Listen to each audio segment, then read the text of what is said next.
When I was a kid, Berserk was one of my favorite games for the Atari VCS.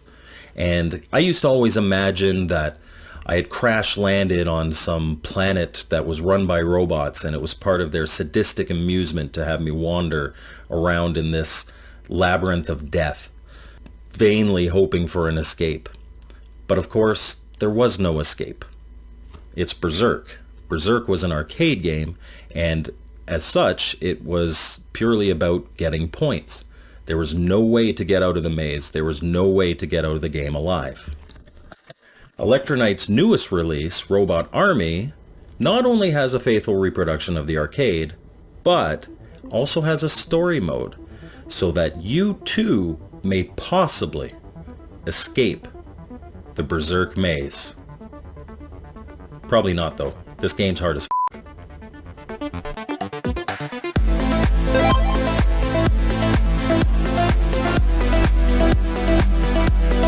Hey guys, welcome to Mike's Gaming Gala. This is my first episode, and as you might have been able to tell from the intro, we're talking about Robot Army today. Robot Army, as I said, is the newest release from Elektronite. It came out, I believe, first week of November in 2022. I've got my copy here, and as you can see, it's a nice gatefold box, like all Elektronite games, and also like the original Intellivision games, which is really nice. I've always loved Elektronite's packaging. High quality manual, overlays, cartridge, which is a JLP cartridge. It'll save your high scores. Really nice setup here. Also, don't be worried about the difficulty level that I alluded to in the intro, because in this video I am going to tell you how you can unlock Invincibility mode, which will give you your best opportunity to beat story mode in this game, because that end boss is super hard. With that said, let's get right to taking a look at the game. Now, something that I should mention, you're going to want your Intellivoice for this game. This has voice support, so you can hear the robots talking, and it is so much better with the voices in it, especially in arcade mode, because arcade mode doesn't have any music. So, if you pick arcade mode, this is a pretty faithful reproduction of the original Berserk arcade. You've got a series of rooms filled with robots, and you are simply moving through them, trying to destroy as many robots as you can, as fast as you can, before the yellow bouncing ball comes and chases you out of the room, and you're trying to get the highest points that you can. Really, it's as simple as that. You play until you die, you set a high score, you brag to your friends, and that's the game. Like I said, there's no music in this section. You can hear the robots sounding the alarm to kill the intruder, to kill the humanoid. And then for those of you who aren't familiar with the original Berserk game, everything in this game kills you. If you get shot by a robot, you die. If you touch a robot, you die. If you touch a robot even while it's exploding, you die. If you touch a wall, if you touch a door, that big friendly yellow bouncy ball, he will also kill you. And that's pretty much it. That's arcade mode, because that's Berserk. You've got the voices in there. I think it's a lot better with the voices, but otherwise it's a pretty faithful reproduction of the game. You move through the rooms, you get your high score, brag to your friends, and that's pretty much it. That said, the real treat about Robot Army is that story mode. Not only does the story mode have the voices, it also has music, which, believe it or not, adds a lot to the game. Let's take a look at story mode. So when you first start story mode, you're greeted with this opening cinematic, which really just sets up the entire situation for you. It's got great music, and I'm just gonna let you watch it because it's pretty cool.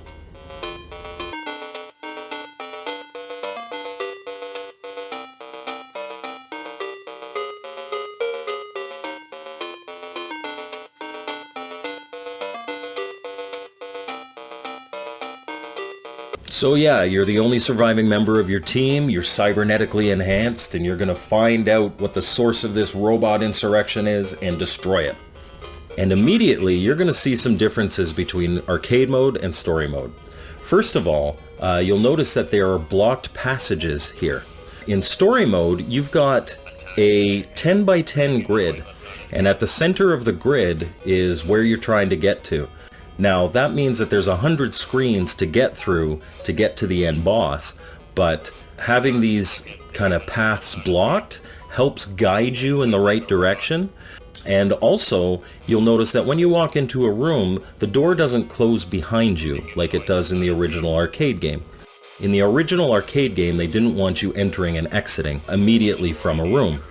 But in story mode, because it is a set map and you are kind of walking through it, you will be able to enter into rooms and exit rooms based on just trying to find the right path.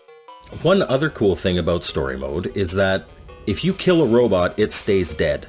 So if you kill all but 2 robots in a room and then you exit it and come back to it, there will only be 2 robots in that room. And this is super helpful when you're trying to find your path, because you will be backtracking at certain points.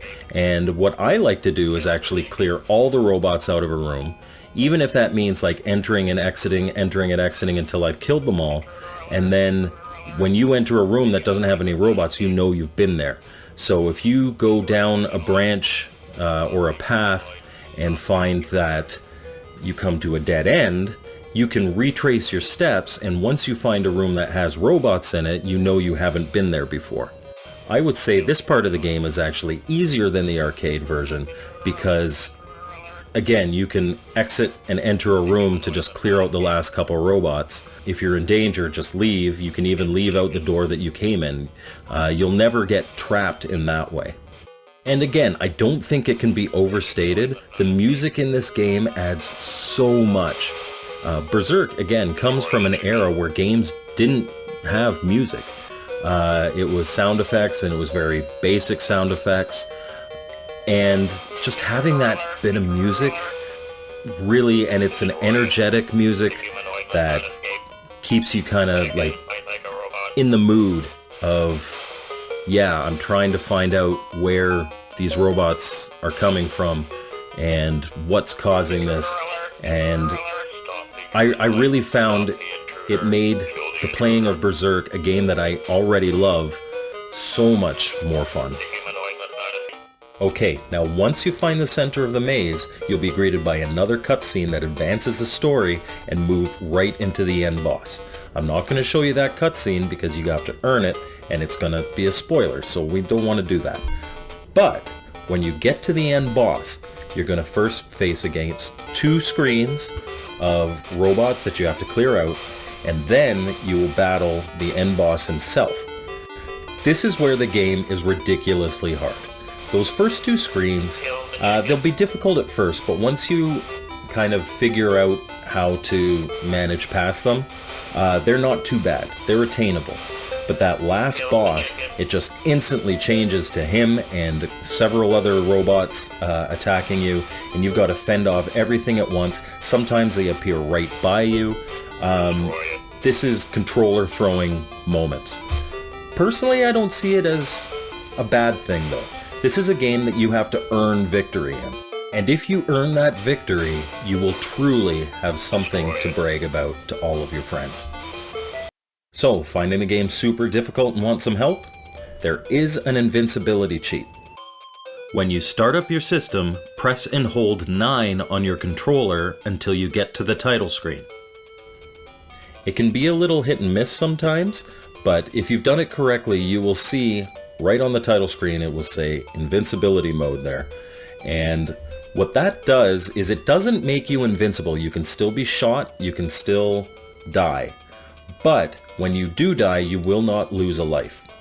Now, where this still makes the game difficult is that if you die at the end boss, you will be put back to the start of those 2 waves of robots. So you have to beat 2 waves of robots and the boss with 1 life, no dying, and then you will be able to see that end cutscene and you will beat the game. Is this game for you? Well, if you're a fan of the original Berserk, I 100% recommend it. The arcade port is great. The story mode with the added music and the boss and the added challenge and goal really takes Berserk to the next level. Also, if you're just looking for a challenge on your Intellivision, 90% of the people who buy this game are not going to beat it without that infinite lives cheat. I certainly have it, and I put hours into this as a playtester, and I was never able to beat it without that cheat. That said, it does feel attainable. It's never a situation where you feel like you got screwed over.